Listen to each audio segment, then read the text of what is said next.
I gotta climb a giant hill unless I walk over here. So let's just see if I can take a look without, yeah, U.S. government property. No trespassing. Ain't that weird? How will Las Vegas reopen when we have all these standards about social distancing and so many questions in place? And that's what I'm going to talk about in this video today. Stay tuned to the end of the video and you give me your comments and your ideas. But I'm going to give you some reasons why I think it's going to happen, the order it's going to happen, what will open first, second, third, fourth, so on and so forth. And while you're at it, make sure you comment below. Let me know what you think is going to happen and what your ideas are. Maybe we strike up a good conversation. My name is Steven. I'm not leaving Las Vegas. I'm a Vegas blogger. Make sure you like, share, subscribe this video, leave a comment, and hit the bell for notifications.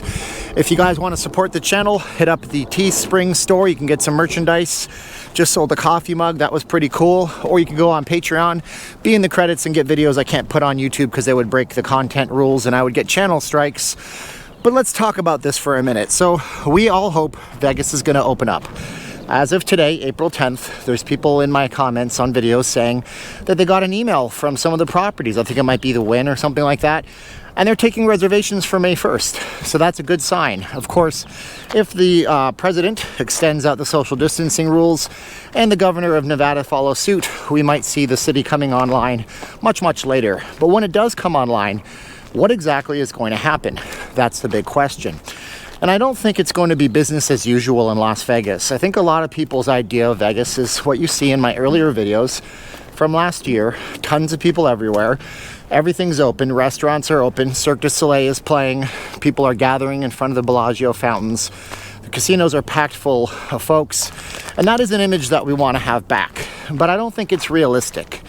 I think realistically, we have to take things in stages. I think when Vegas does come back, it's going to be staggered. There's a couple of ways that they can do this. They can do it by controlling room reservations, controlling sales to seats in shows, making sure that certain amounts of slot machines are shut down, but it will happen in a specific order. So the first thing that I think that will open, obviously, is the casino floors and the hotel rooms. Now, you have a major problem, though, don't you? You have elevators that are maybe, 100 square feet at the largest size, 10 feet by 10 feet, 100 square feet. Don't know what that is in square meters. Help me out in the comments if you can tell me that real fast. You have that. Now, that's obviously the lifeblood.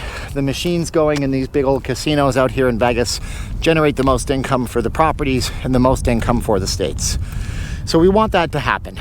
The way to have that happen responsibly, as we tread down a path where we don't know and it's all unknowns about when this thing flattens out and disappears, when it's safe to go full blast, is to have less rooms available for rent. I know it sucks because if you close down half the rooms in a property, you have to charge double for the rooms, which is a definite possibility. I hope they have some room deals. And if they go off demand and a resort like MGM with over 4,000 rooms opens up just 2,000 rooms, you could literally stagger those. Have certain elevators going to certain floors, make sure that there's elevator attendants to make sure that people are spaced out in elevators, or it might be slower to check into your room. That's just a reality. Additionally to that, having less rooms occupied, less people in the hotels, you also have the casino floors. Now this one seems pretty simple, right? Make sure that the dealers are a little further back from the tables. Make sure that the players are a little bit further back from the tables. Create that social distance. Make sure that there's less people on the tables, you know? If on a one time you could put 5 people on a card table, now maybe you can only put 2 or 3. It doesn't make the games as exciting, but people want to play. As for the slot machines, it seems fairly simple. If you have machines that are clustered where they're right beside each other, you just turn off every other machine. Turning off every other machine forces people to have a barrier between them, and there's not much they can do.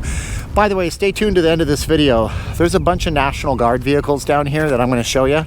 It's quite interesting because somebody thought they would correct me and say that the National Guard wasn't active, but I know where they're hiding all of the military-style trucks.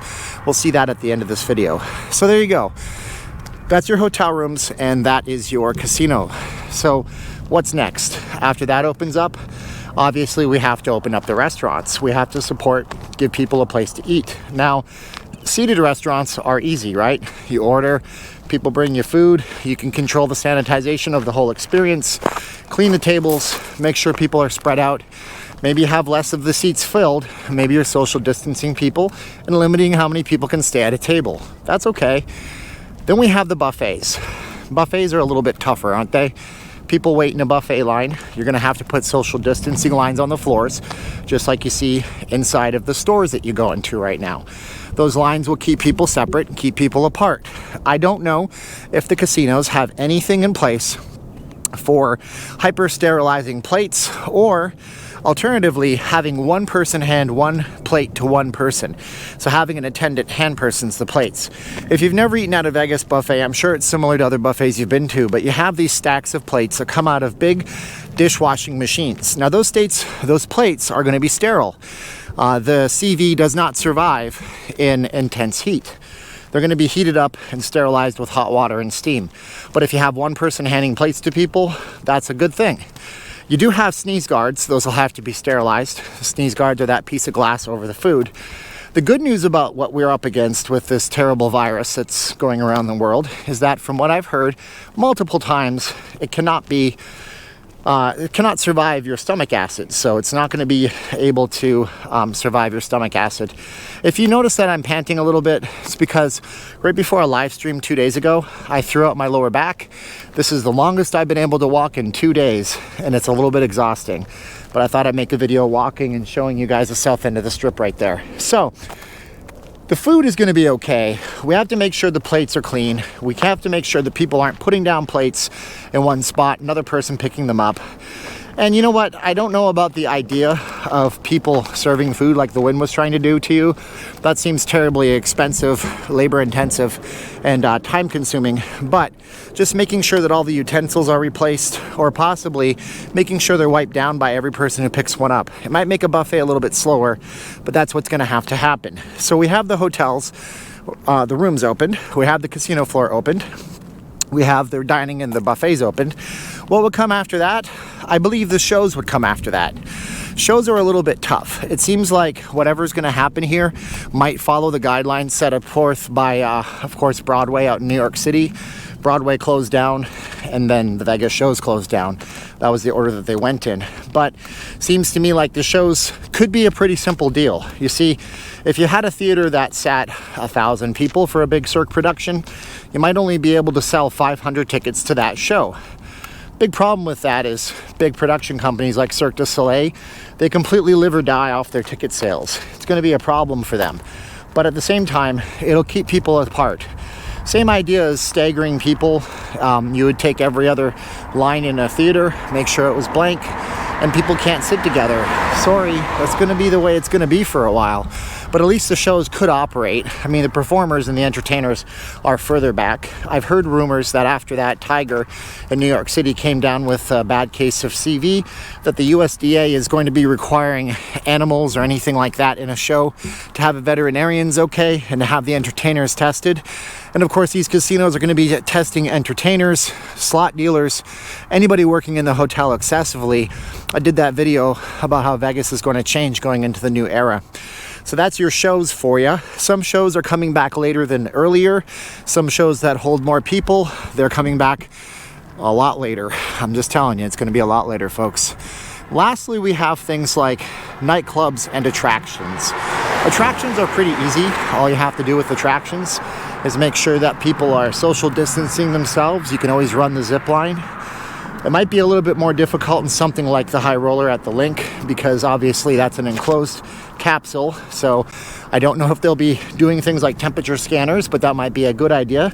Still might not be a great idea to do those kinds of rides right now where people are enclosed, but something like the Secret Garden where people can go in pairs, social distance themselves, take a look at the awesome wildlife, things like the Mandalay Bay Shark Reef. That's a safe bet. But what about those nightclubs? You see, that's the one thing that I don't know will survive very well. There'll be nightclubs. I just don't know if these companies will survive, because the problem is nightclubs are probably the worst thing that could ever happen when you have a horrible virus that works from human to human contact, especially between strangers. Nightclubs are terrible for that. Alcohol suppresses your immune system, doesn't make it work very well. And I'll just take a side note right now. I love the wildflowers. You see them all the time out here. And I don't even know what that is. It looks like some kind of wacky weed. But yeah, nightclubs might take a bit of a beating. We might not see nightclubs and nightlife in Las Vegas come back like that until possibly far, far into the future. Maybe that's something that happens only when we've hit the threshold and we have a vaccine. I have no idea. There's so many ideas swirling right now. So many conspiracies going on. People saying things like, so-and-so, the software guy, I'm not going to say his name because I don't want a lawsuit, which would probably not happen.